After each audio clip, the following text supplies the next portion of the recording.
Амар мэндүү. Мэлми тунгалаг үлми бат лагшин амгалан үйлс өндрүү. Туулаа нэвэртэй подкаст. Туулаа нэвэртэй подкастын 2 дахь суваг газрын гаваас. Description хэсэгт дамжин орох холбоос бий. Шин сувгийг маань дэмжиж subscribe тавьчаад дарахтал хангалттай. Газрын гаваас подкаст. Намрын тэнгэр хурсаг, настай хүн бурамсаг. Монгол ардын зүрэг. Өвгөн жамблын яриа. Цэндийн дамдын сүрэн тэмдэглэв. Эхлэл. Оршил. Миний бие Монгол соёлын түүхийн нэг салбар болох уран зохиолын түүхийг судалж байх учраас энэ тухай элдв сонин мэдээ зэргийг ном дэвтрээс үзэхэр зогсохгүй. Өвгөн настай хүмүүсээс үргэлж сургалан асууж тэдний ярьсан зүйлийг тэмдэглэн бичсээр байдаг билээ. Тэдний ярьсан зүйлийн дотор манай соёл болон нийт түүхэнд чухал хэрэглэгдэхүүн болох юм цөөнгүй байна. Үүнээс өвгөн жамблын ярьсан зүйлийг тэмдэглэсэн маань нэг хавтас боллоо.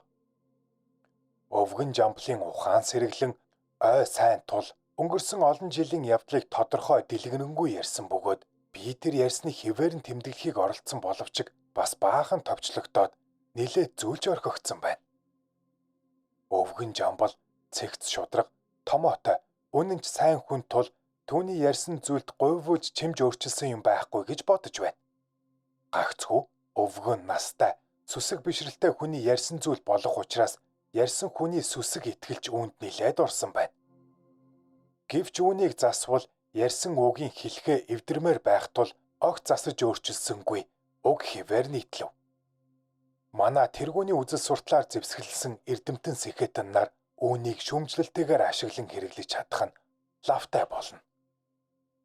Цэндийн дамдын сүрэн 1959 он.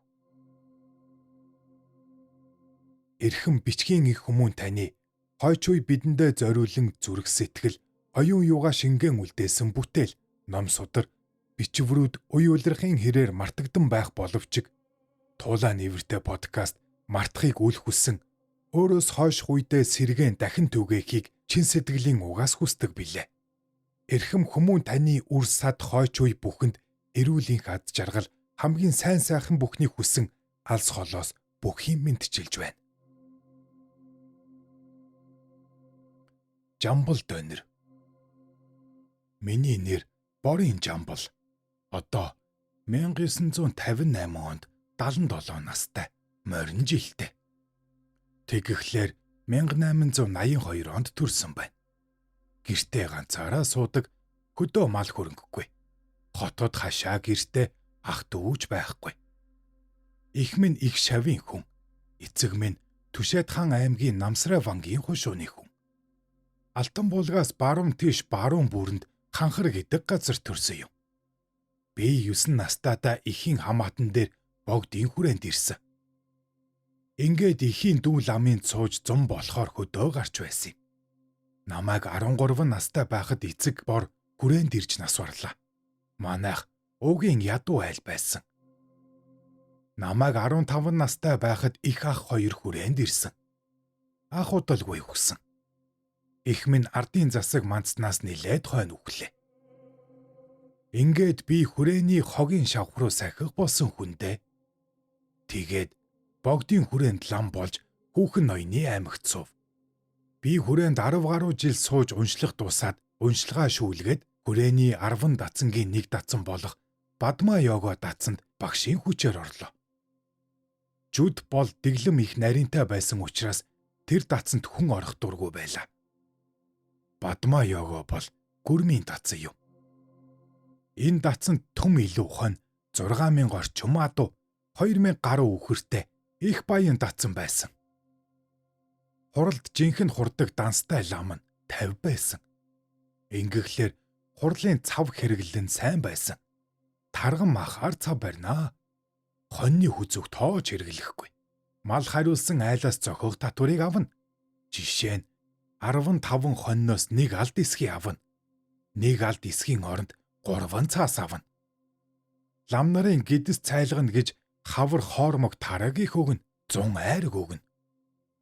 100 хөдөөгөөс сүрэгчдийн арваад гүнээс 1-2-ыг 1-2 морьтой авчруулж олон гүү цуглуулад сайлчнаар саалгаж айргийн ламнарт өгнө.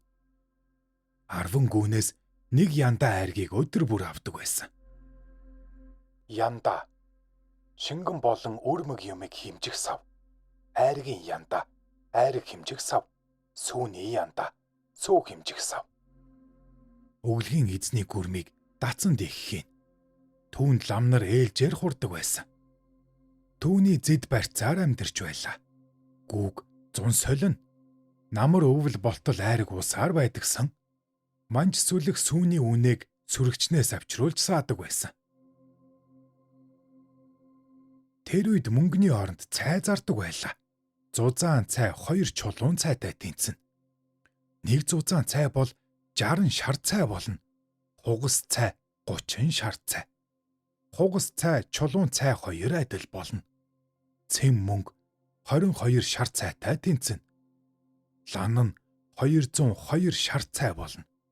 Дуудаж худалдах зүйлд ганц шар цайгаар эхэлж дуудана. Би 3 жил гаруй бадмаа йогоод хураад тэр датсангийн дуганч боллоо.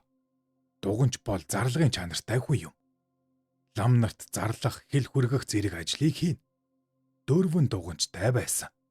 Намайг олон жил алба хаасан ах хүн гэж бэлэг цолтой болгосон. Энэ цолыг би 1922 оны орчим шавийн дан шиг дээр авсан билээ.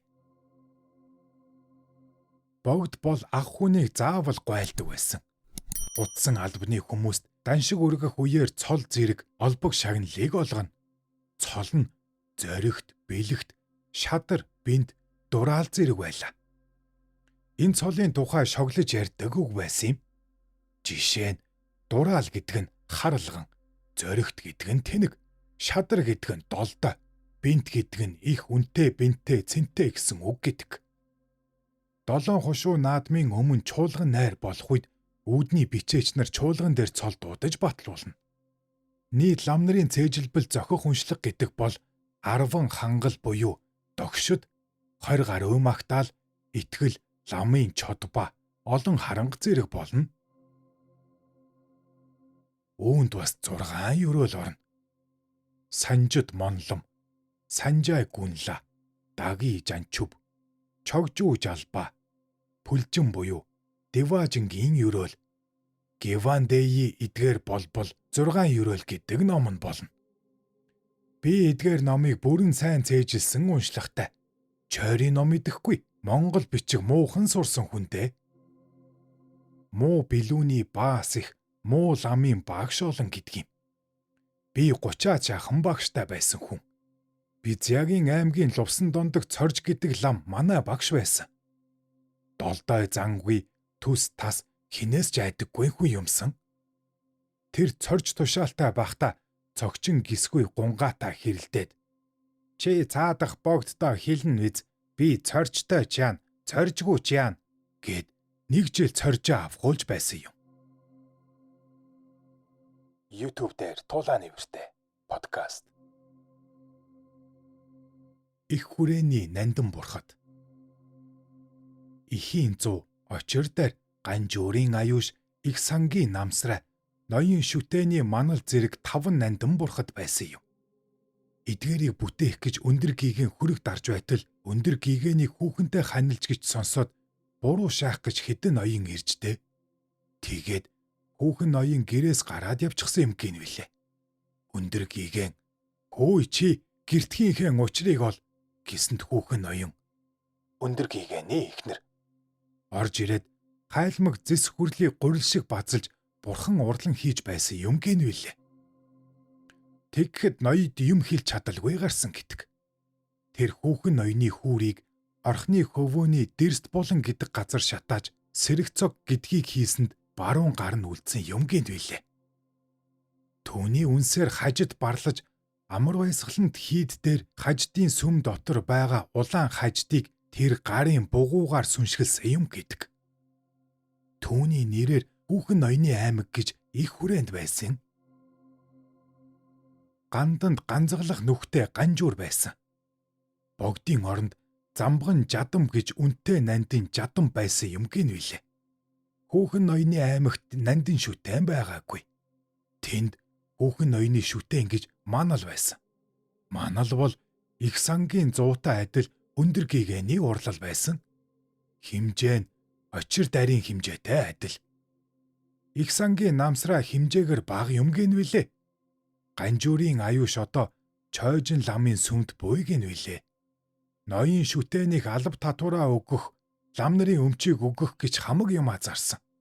Үүнд нандин юмаа зарсан нь очир барьсан минтүг, ширэн хайрцагтай тохоо хэр бурхан юм. Энэ бурханыг 8 суврагтай 800 төгрөгөөр худалдсан гэж ноён шүтэний нярав балдан цэрэн хэлж байсан юм шүү. Минтүг гэдэг бурханы тэргүнд чулуун гялалцсан шигтгэтэй байсан юм. Бурхан багшийн 8 сувраг бол жигтэйхэн сайхан урлал болно. Ийм 8 сувраг олон байсан. Нэг 8 суврагыг Жамян тэв ламд өгч Дорнод аймаг оруулсан гэж дуулсан билээ. Өндөр гигэний бурхан гэдэг бол чухам өндөр гигэний өөрийн хийсэн бурхан юм. Өөрөө их уран дархан хүн байсан.